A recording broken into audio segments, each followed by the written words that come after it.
नमस्कार. निवेदक विठ्ठल पवार या माझ्या यूट्यूब चॅनलमध्ये आपल्या सर्वांचं सहर्ष स्वागत.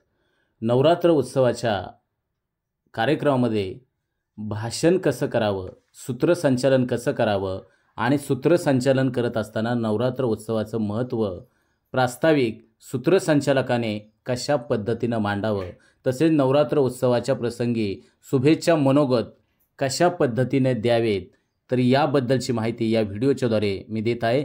तर लक्षपूर्वक ऐका आणि आपल्या वहीमध्ये लिहून घ्या आणि हे भाषण म्हणून पाठ करा.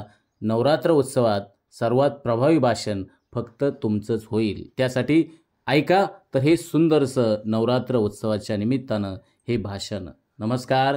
सर्व मंगल मांगल्ये शिवे सर्वार्थ साधिके शरण्ये त्र्यंबके गौरी नारायणी नमस्तुते. प्रथम आपल्या सर्वांना नवरात्रीच्या मनपूर्वक शुभेच्छा देतो. आदिमाता आदिशक्तीचा उत्सव अतिशय आनंदात मांगल्याच्या वातावरणात संपूर्ण महाराष्ट्रात साजरा केला जातो. या नवरात्र उत्सवाला भारतीय संस्कृतीत फार महत्त्व आहे. आदिशक्ती व आदिमाता म्हणून जिचा उल्लेख केला जातो त्या देवी मातेला विविध ठिकाणी विविध स्वरूपात आपण भक्तिभावाने पूजतो. आपण सर्वांनी नवरात्र उत्सवानिमित्त आयोजित केलेले सामाजिक व आध्यात्मिक उपक्रम खूप चांगले आहेत.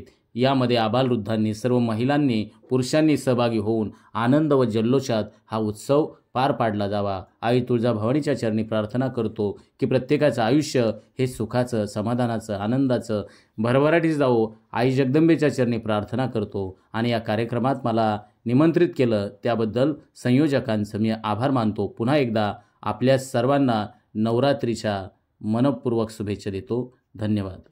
आमच्या चॅनलवर नवीन असाल तर सबस्क्राईब बटनावर क्लिक करा आणि बेल आयकॉन प्रेस करा.